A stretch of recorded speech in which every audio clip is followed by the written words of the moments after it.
ناظرین، آپ دیکھ رہے ہیں Shaukat Ali official YouTube channel اور میں ہوں آپ کا میزبان سینئر صحافی شوکت علی۔ آج ہم موجود ہیں دریا راوی پہ، اور جو کہ تباہی کا منظر پیش کر رہا ہے، اور اس میں ابھی بھی اس وقت 2,20,000 کیوسک فٹ جو پانی ہے وہ موجود ہے، اور چاروں طرف پانی پانی دکھائی دے رہا ہے۔ اور یہ پانی جو ہے یہ تقریباً 40 سال کے بعد اتنا پانی آیا ہے، جس نے انتظامیہ کے ساتھ ساتھ جو اس کے ملکہ آبادیوں میں رہنے والے افراد ہیں ان کی بھی دوڑیں لگوا دی ہیں۔ تو یہ صورتحال ہے۔ ابھی جو فرخ آباد کا علاقہ ہے وہ اس میں ڈوبا ہوا دکھائی دے رہا ہے، اور اس سے ملکہ علاقہ جو شدرہ ٹاؤن ہے، اس کی کچی پٹی ہے، وہ علاقے ہیں، شفیق آباد ہے، افغان بستی ہیں، ان میں پانی داخل ہو گیا۔ اور اس کے ساتھ حیران کن بات یہ ہے کہ ملتان روڈ پر جو ٹھوکر نیاز پہ ایک پہ جو سوسائٹیاں ہیں وہ پانی میں مکمل ڈوب گئی ہیں۔ اس میں ایک معروف سوسائٹی ہے پاک ویو،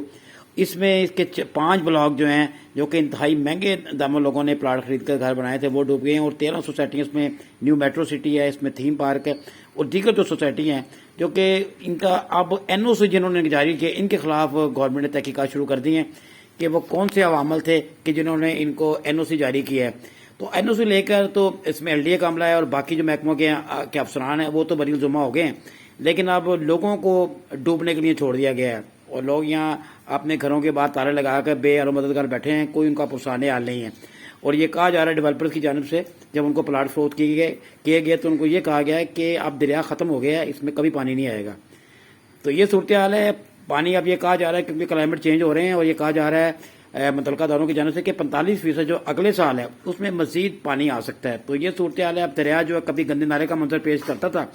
اب وہ تباہی پھیلانا شروع ہو گیا ہے، اور دریا کی راہ میں جو چیز آ رہی ہے وہ کٹتی جا رہی ہے۔ تو اس صورتحال پر انتظامیہ نے یہ فیصلہ کیا ہے کہ پنجاب میں 80 ڈیم بھی بنائے جائیں گے، لیکن وہ ڈیم تو کب بنیں گے یہ تو اللہ جانتا ہے، لیکن فی الحال جو ہے پانی اور جو مونسون کا نارمل سپیل ہے وہ تباہی کا باعث بن رہا ہے۔ اور آپ یہ دیکھ بھی سکتے ہیں کہ جہاں پر میں موجود ہوں دریا کے چاروں طرف میں، یہ کیمرہ مین پین کر کے آپ کو دکھا رہا ہے کہ پانی پانی دکھائی دے رہا ہے، اور کچی بستیاں پانی میں ڈوبی ہوئی ہیں، اور کوئی ان کا پرسانے حال نہیں ہے، کوئی ان کو مدد فراہم نہیں کر رہا۔ تو ابھی یہ کہا جا رہا ہے کہ ابھی جو مونسون کا جو سلسلہ ہے مزید پرلونگ کرے گا، اور اس کے بعد یہ پتہ لگے گا کہ آیا کہ پانی اس میں برقرار رہتا ہے یا کم ہوتا ہے۔ تو ابھی تو فی الحال پانی میں تمام بستیاں ڈوبی ہوئی ہیں اور انتظامیہ بے بس ہے۔